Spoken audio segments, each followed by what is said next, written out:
social media, go back and watch them. See what God is doing. God has got a great vision for this church.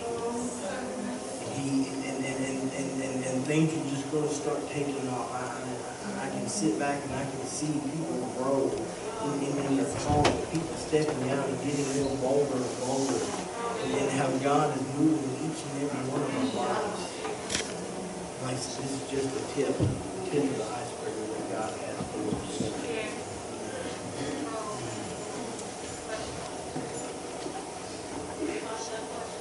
This thought that I had, and I'm not for sure if it came from one of the ministers through his revival or if I heard it somewhere else over the last few weeks, but it was based simply just get out of the boat. And I wrote that thought down, and I just kind of thought about that thought, and I began to think as I was thinking about it. And I got to thinking about the story about Peter, and the thought come to me that if Peter had never got out of that boat, he would have never received the blessing. He would have never been received that blessing. And who knows, that he would have never, maybe he would have never done the things that he would have done for God if he would have never got out of that boat. And then I begin to think of how many times that we've missed an opportunity, a blessing, that we don't simply just get out of the boat, that we don't get up off the pew, that we don't walk over and pray for someone that God has laid on our heart, that we don't have the faith or we don't have the courage to step out of that boat or to walk over there or pray for someone that God has laid upon our heart. Do we really believe what God has, what His Word says? Do we really believe what His Word says? Do we believe all those things, all those miracles that He worked, that He did through His Word? Do we really believe that? As Christians, the answer should be yes. As Christians, we should believe everything that when we read that Word, that God did all that. And I begin to think, I begin to think about all the different things that God has done through the Bible. The 10 plagues. Do we believe that God did that and can still do that? Yes. Do we believe that God took those 2 fish and those 5 loaves and fed the 5,000? Do we believe that Jesus just walked in, simply looked at Lazarus and said, Lazarus, rise up and come forth, and that he rose up from the dead and he was able to walk and live? Do we believe that Christ hung on that cross and 3 days later that He rose out of that tomb? Do we believe that He simply said, let there be light, and there was light?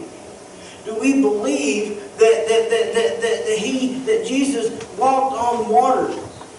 Do we have enough faith to believe all that? Do we have enough faith to believe that Christ can still do all those things?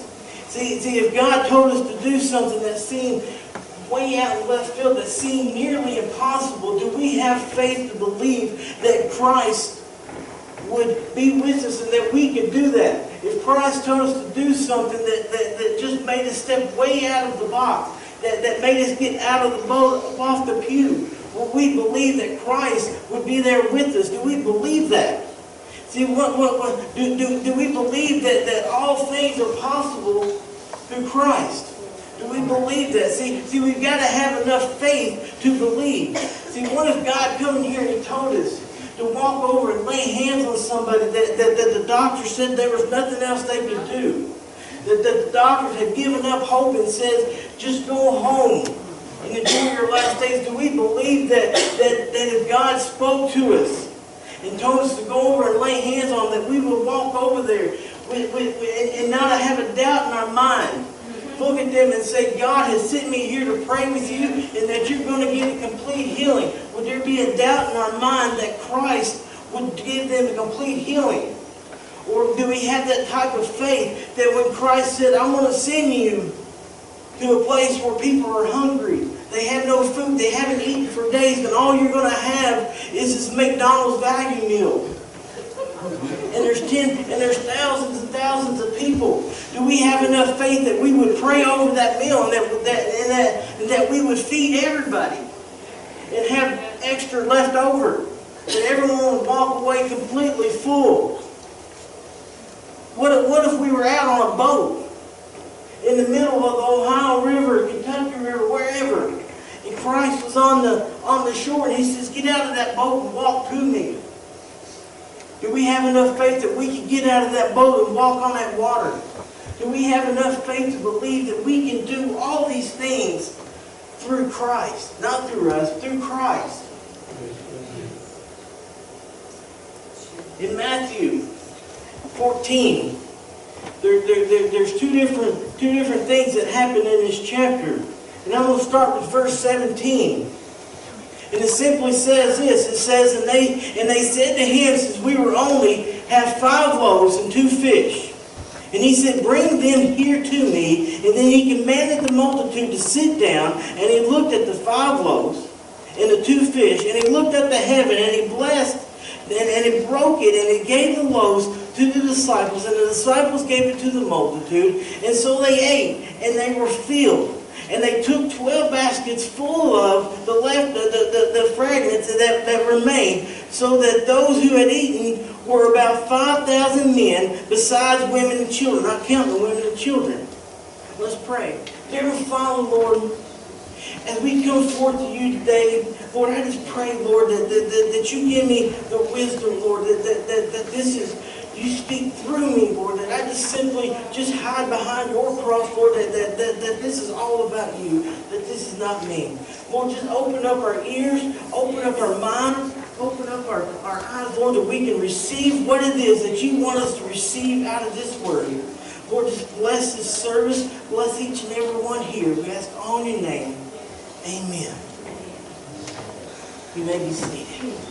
Now, if we look here in Matthew 14, there was 2 different accounts that show the power of God. That He demonstrated the power, that Christ demonstrated His power. The first one was where He feeded the 5,000. Now see, right here, Jesus had these people. They were in the middle of nowhere. They were on the outskirts of town. They were where no one could bother them. And Christ had their undivided attention as He was teaching them, as He was working miracles, as He was making the difference. Lives were being changed. People were being saved. The disciples were sitting over here. Now they hadn't fully bought into this whole thing yet. They were still kind of lingering in the man sense. And they were getting hungry. And they suggested, they started saying, "Hey, Jesus, we're getting kind of hungry over here, it's getting kind of late, and, we're kind of far out of town, we need to kind of wrap this thing up where we can go get something to eat." But see, Jesus had another plan. Jesus wasn't ready to shut this thing down. Just kind of like Pastor said last night. You don't want to close out. You don't want to end the service. Well, see, that's where Jesus was. He wasn't ready to bring it to a close. He wasn't ready to bring this thing to an end. See, Jesus told His disciples, He said, "Go feed the group. Go feed them." Now, these 12, I'd imagine, they sit back and they just kind of looked at Jesus like, "What? What are you talking about, feed them? Have you not realized how many people were out there?" See, the disciples could only see the problem that was standing right in front of them. They could only see the problem. They could only see the situation through their human eyes. See, what they saw was they didn't have enough money. They didn't have enough food to feed all these people. See, there was at least 5,000 men. The Bible doesn't say how many women and children are there. I say you could easily double that. And see, and the people that were in attendance, see, and all they had, like I said, was 5 loaves and 2 fish. And see, so the disciples were sitting back, they were scratching their head. Jesus went on, He was teaching. And Jesus, and so they went up to Jesus and said, "Hey, Jesus," they were, kind of like little kids. "Hey, Jesus." Now, I'd imagine Jesus was kind of at that point, kind of felt like that old rooster, the foghorn longhorn. How he used to look at that little chicken that followed him around. He said, "Boy, leave me alone, you're bothering me." I'd imagine Jesus probably looked at the disciples and was probably thinking, "They said, leave me alone, you're bothering me, I'm working here." But see, they told him, and the disciples told us, we don't feel like we've got enough resources. We don't feel like we've got enough to get this done. And I imagine Jesus probably with a stern voice looked at him and said, "Go feed them. Go feed them." And he went back to doing what he was doing. And Jesus went back to teaching. And see what he was wanting is he wanted them to get their focus off on what was in front of them. He wanted them to focus on what he could do. Not the situation that they were staring at. He wanted them to be focused on what they could do. He didn't want them to be concerned about what was going to be done. He just wanted them. He didn't want them to be concerned about how it was going to be done or anything like that. He just wanted them to sit back and watch the miracle happen. He just wanted them to sit back and say, "All right, God, we're going to go feed them. Christ, we're going to go out here. We're going to feed them. We're just going to watch this thing unfold. You said to do it, and we're going to do it." And we all know what happens after that. Jesus set them all down. And he prayed over the food. And as he broke the bread and the fish, another piece would grow back. He'd break it off again, another piece would grow back. And he continually, until everybody come through the line, everybody was completely full. And they walked away, not only with everybody full, but then they walked away with a little extra. Yes. They walked away with a little extra. See, it's a good day when you can be in the presence of God, get what you need, and then walk away with a little extra. Yes. You see, you never know when that little extra might come in handy. You never know when that little extra that you're going to need it. See, and just like Hazel said, I'll take what God's got for me, and then I'll take what He's got for the church. And if anybody don't want theirs, I'll take theirs too. I'll take all that I can get. See, the disciples, they had a memory problem. See, sometimes as we get older, we have a memory problem. And I tell my wife all the time that I don't have all-timers yet. I've got part-timers.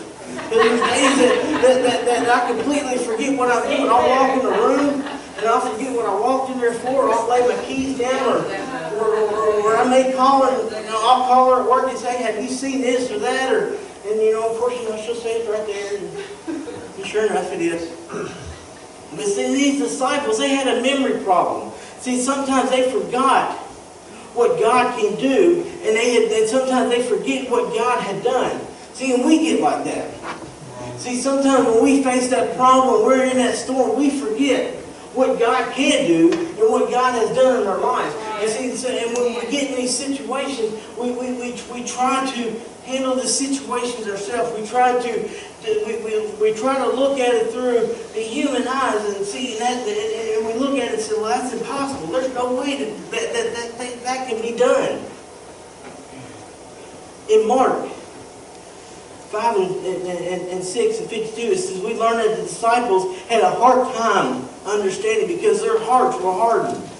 Now see, a lot of times, when their hearts became hard, see, it's not that they had not completely accepted Christ.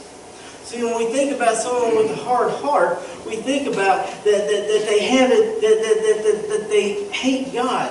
But see, what it was they hadn't fully opened up their lives to let Christ fully in. You see, the disciples, see, they like I said, they didn't hate God, but see, they were still looking at the world through a natural world.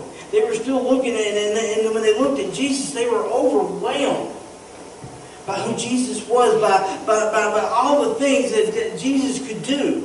And see, in other words, their hearts, see, that the results of the disciples, see, they wasn't yielding their minds to God. See, they were still trying to look at things through the natural eye. They were still trying to look at things through the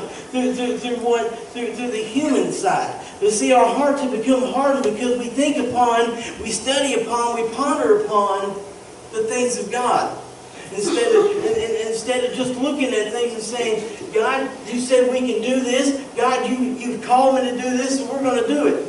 And how the details are going to work out, well, that's your department, God. I'm just moving forward with this. See, our hearts, see, the disciples, they weren't thinking about sin. They weren't thinking about how they could help the situation. They were thinking about themselves. See, they were still, and even at the time when Jesus, and as the night grew to an end, Jesus started walking them down and told them to get on a boat just after feeding the multitude. And then the story picks up here in verse 22. And it says, immediately, Jesus made the disciples get into the boat and go before him to the other side. While he sent the multitude away, he went and sent the multitude away. He went upon a mountain by himself to pray. So now when the evening came, he was alone there. But the boat was now in the middle of the sea, tossed by the waves, for the wind was contrary. And now, in the fourth watch of the night, Jesus went to them walking on the sea. And when the disciples saw him walking on the sea, they were troubled, saying, "Is it a ghost?" They cried out of fear. But immediately Jesus spoke to them, saying, "Be of good cheer. It is I. Do not be afraid." But then Peter said, "But Lord, if it is you, command me to come to you on the water." And so he come out, and when Peter had come out of the boat, he walked on the water to Jesus. But when Jesus saw the wind that was boisterous, and he was afraid, and he began to sink, and he cried out, said, "Lord, save me!" And immediately Jesus stretched out his hand, called him, and said, "Oh, you of little faith, why do you doubt?" And when they got back on the boat, the wind ceased, and those on the boat came to worship him, saying, "Truly, you are the Son of God." Now see, Jesus does this awesome miracle of feeding all these people. And then he tells the disciples, he said, "Go get on a boat." He says, "I'm going to go spend some time with my Father." He said, "I need some alone time." He said, "I need to pray." See, and he sent him out to the Sea of Galilee, and it's known for its violent storms. That all of a sudden these storms come out of nowhere, and these storms can come life-threatening. For Father's Day several years ago, we were in Florida. They decided to go deep sea fishing, and they canceled. I believe the first day that we were supposed to go. Second day we went, and it should have been canceled, but they decided to go ahead and go. And that was probably one of the worst trips I've ever had. We got out there, and that boat was rocking. Oh my gosh! I think Heather's dad was about the only one that didn't get sick. Maybe one of her sisters, but it was horrible. Being out there in the middle of that water, being tossed around. But see these storms, the temperature in these storms, the air was cooler up around the mountains, and it would come down and run this warm lake water. And see, when that wind would start coming from the east and the west, through the valleys, through the hills, and rushing down to the sea, and then the storms would get violent, and they would cause a fierce wind. And that wind blowing from the east, that's when the storms would get violent, when it came from the east.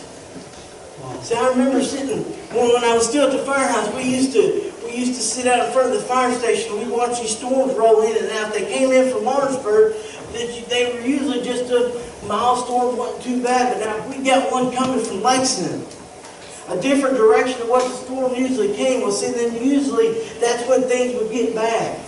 Because it was coming in a totally different direction. Seeing these storms on the sea, the waves would get over 9 feet tall. See, and these men, they were on a small boat. And it was only about 27 foot long. And they were out on these elements. They were bouncing around, flopping around. I remember as kids, I don't know where my sister was today, but Dad had a boat. Now when I say a boat, it was a boat that he bought at Kmart that came in a box. So I don't remember how old I was, but we were still living in Harlan. We blew this thing up, and we got out on this little body of water, little river, and we get to floating down, and all of a sudden we hit some pretty rough waters, and of course I'm a kid, I'm up front going, yeah, I'm having I'm excited. I don't know where I got my need for adrenaline and danger. I don't know where I got that from. But as we're going down, I remember Dad in the back saying, "Oh man," and I can imagine Dad, then looking back, I can imagine he was in the back of that boat thinking, "Oh man, we're going to die. We ain't going to get out of this water. We're just goners." But somehow or another, we made it to the shore and all. But see, these men, they were in this small boat in this storm. See, and these men started thinking about their lives and how they wasn't and how they were living not according to they were living according to nature, but not God's law. See, and then see, there's a challenge. See, and I want to challenge everyone that we need to reach beyond our abilities. We need to reach beyond what we think is our abilities. You see what we think is our abilities. See, God says, no, there's a little, you can go a little further. You can go further than that. See, we got to reach to what God says is our abilities. We got to reach for God's power. See, God has a great plan for each and every one of us. But see, we're never going to see any of that accomplished. We're never going to see anything like that accomplished in our life, any God's plans, if we think that it is impossible. See, we've got to change our mindset that everything is possible through Christ. If Christ says to go pray for that individual that the doctor has given up on because I'm going to heal them, then we need to go pray for that person. If God says that He has called you to preach, then you need to step out, you need to preach. If He's called you to teach, then that's what you need to do. But when we stop and we start thinking the human side that it is impossible, then it never will. We got to think that everything is possible through Christ. And see, that's what happened to the disciples. When the disciples were out in that boat, and the waves were moving them around, and they looked out and they saw Jesus was walking towards them. See, and it was time for their faith to grow. It was time for them to go to the next level with Christ, with God. It was that time when they realized that Christ was walking on that water. See, and sometimes being challenged is when we realize that Jesus. See, they realized when they saw Jesus walking on that water, they were being challenged, and especially Peter. You see, Peter, when he looked out there, he saw Jesus walking on that water, and see, and he felt a challenge to do the same thing. He felt something inside of him saying, do what Christ is doing. Get out of the boat. And he called out to God, and God, and in his faith, he cried out to God. He said, "God," he said, "if you let me come out to you."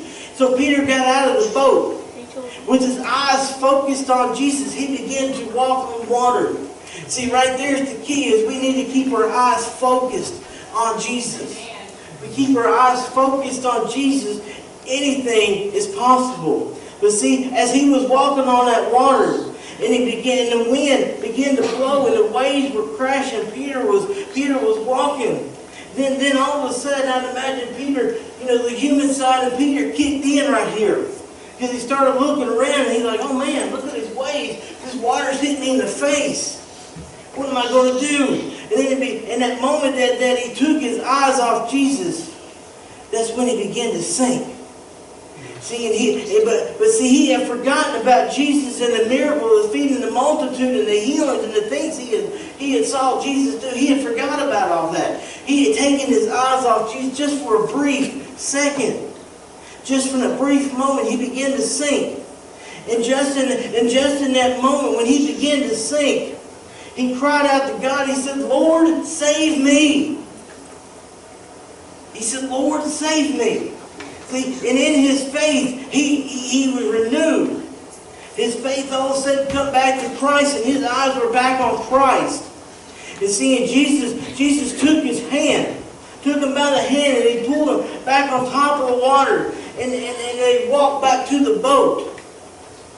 And then the apostle Peter had faith. If his faith had not been challenged that day, if he had not got out of that boat, if he had decided that, that's crazy, me getting out of this boat walking on that water.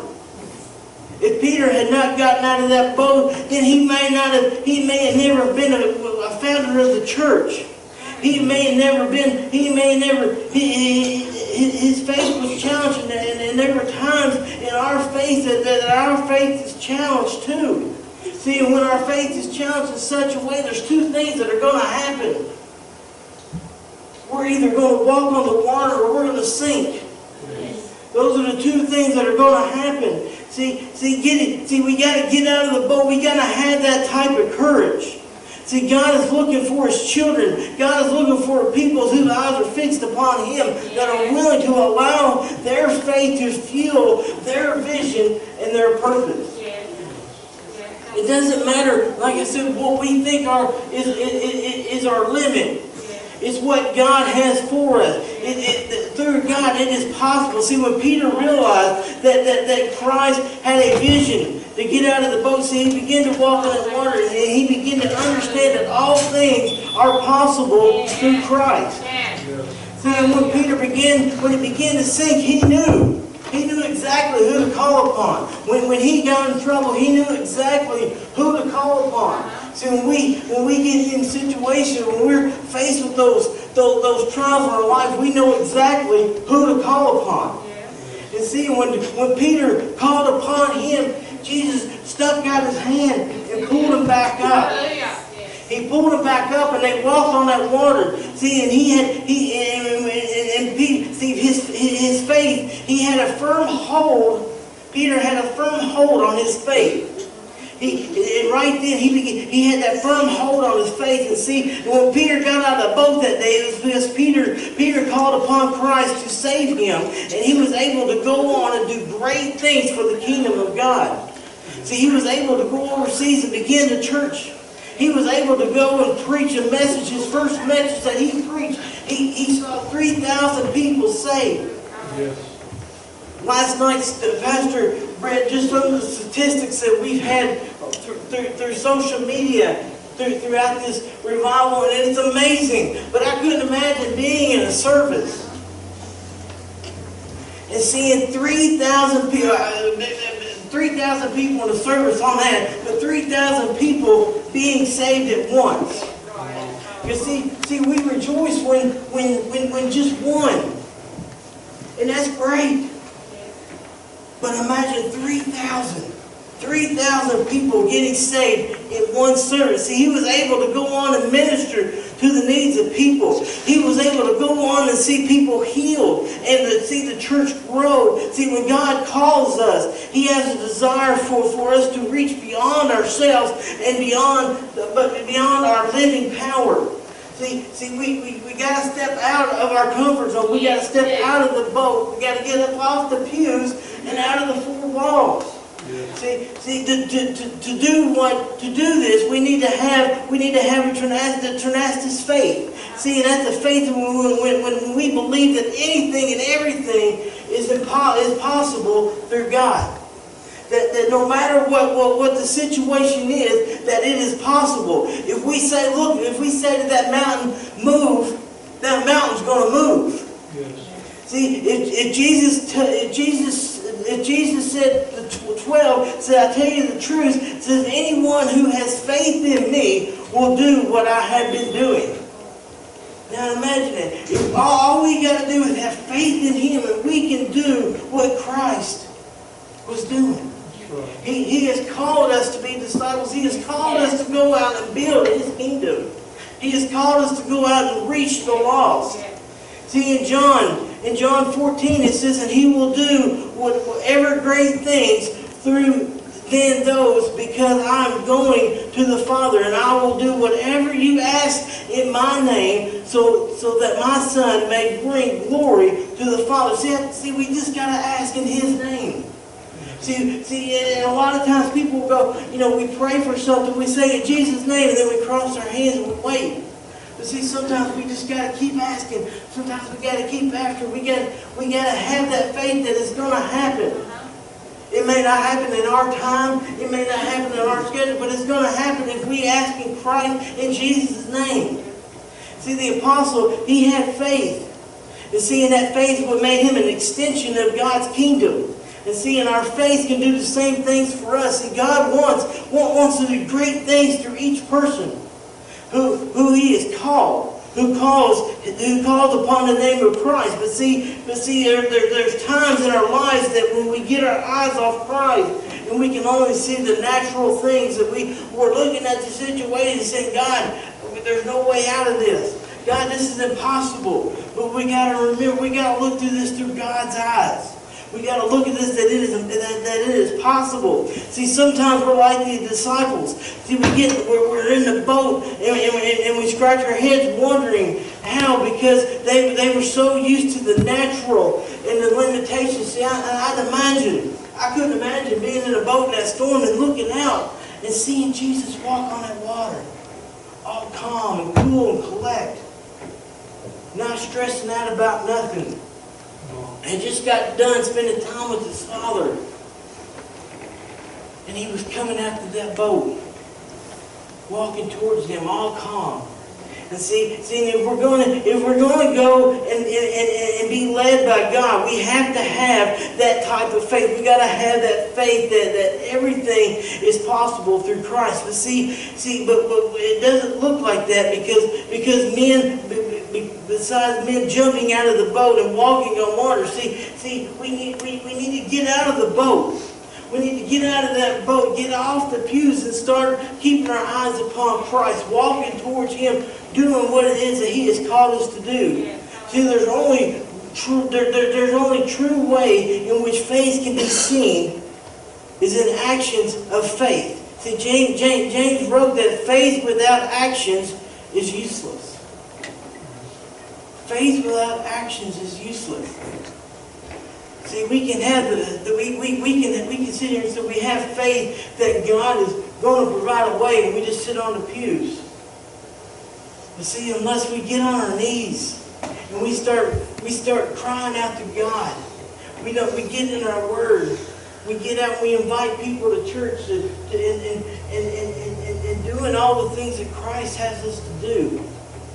Our faith is useless if we don't put it to actions. See, in Hebrews 11 it says it's all about a man and woman who acted out their faith, because faith isn't measured by God's doing what He asked. Faith is measured by us doing what He has asked. It's not about what we ask, it's about what God asked. That is what our faith is measured by. To bring this thing to a close, see, Jesus asked Peter to get out of the boat. How much faith do we have? How much faith do we have? Do we have enough faith to get out of the boat? Do we have as much faith in Peter as Peter did that day? To step out of that boat. To step out of our pews. See, God has a desire for all of us to get out of the boat. To get out of the pews. See, and stepping out of that boat represents the walk of a Christian. It represents how we live. And what we're to do, it represents our lives. And it represents our walk with God. See, God has called each and every one of us to do so much in this life. He has called us to be His children. He has called us to praise Him. He has called us to proclaim His good news. He's called us to love. He's called us to help others. He's called us to do the impossible. He's called us to get out of the boat. See, God has a place in this world, and see, and God has called us to be part of what He is doing. God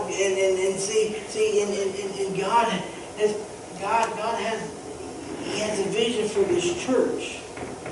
He has a vision for Georgetown. He has a vision for what He wants us to do. And God has a place in all that.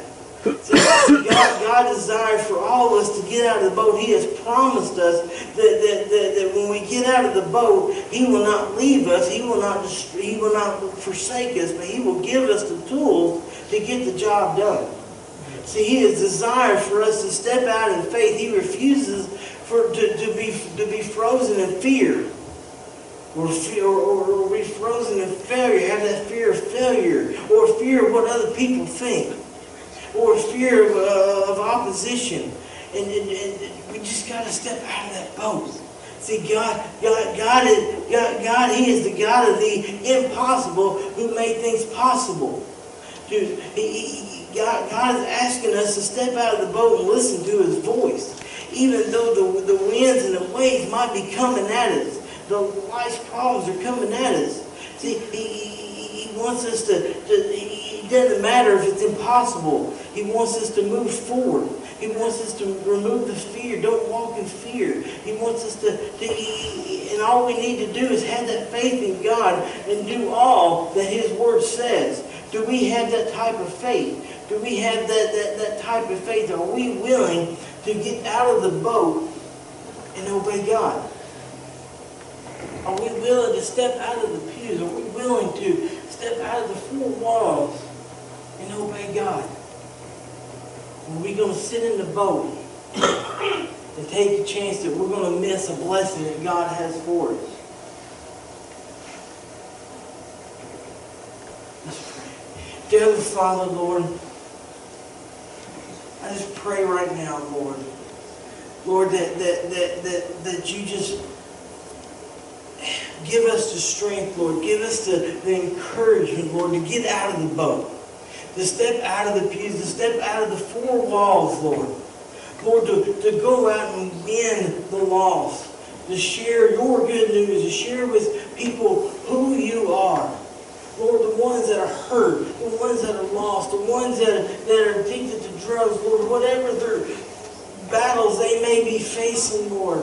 Lord, that you can place them in our lives, Lord, that we can share the good news with them. See, the world has turned their back on all these people, Lord. Lord, we know that you have a special place for each and every one of them, Lord. Lord, you just bring them here, Lord. We'll love on them. We'll share your word with them. We'll share who you are with them, Lord. Lord, just let us step out of the boat, step out into the community, Lord. Lord, let's find where the needs are in the community. Find what we need to do, Lord, to get your word out. To bring people in, Lord. Lord, just give us the strength and the ability to step out of the boat. Just like Peter did that day, Lord. Lord, we look at his life, Lord, and all the things that he could have missed out on if he didn't step out of that boat. Lord, I pray, Lord, that we don't miss nothing, Lord, that we step out of the boat, that we step out of the pews, we step out and we come running to you. Lord, that we fulfill what it is that the calling you have upon our lives, the things you have called us to do. Lord, I just love you and I thank you and I praise you, God, for what you've done and what you're going to do. Lord, I thank you, Lord, for this revival, this whole month. I thank you for all the speakers you have sent. Lord, they have came with a word for this church. They have confirmed word after word after word. They confirmed a vision after vision after vision, Lord. Lord, we know that we're walking in the path that you want us to walk. Lord, we're stepping out, Lord, in faith, Lord. Lord, we're stepping out that we heard the word that was given, Lord, that as soon as we break ground, that it won't be big enough. That we're going to have to back up and go bigger. Lord, we've heard the word after word through this whole revival, Lord, that you are right here in our midst. That all we got to do is just reach out. We just got to reach out and grab it. Lord, just give us the strength and the ability, the faith to be able to get out of the boat, to do your work and your will. Thank you. Lord Jesus. Church, let's just spend a few minutes, just wherever you would like, just spend a few minutes.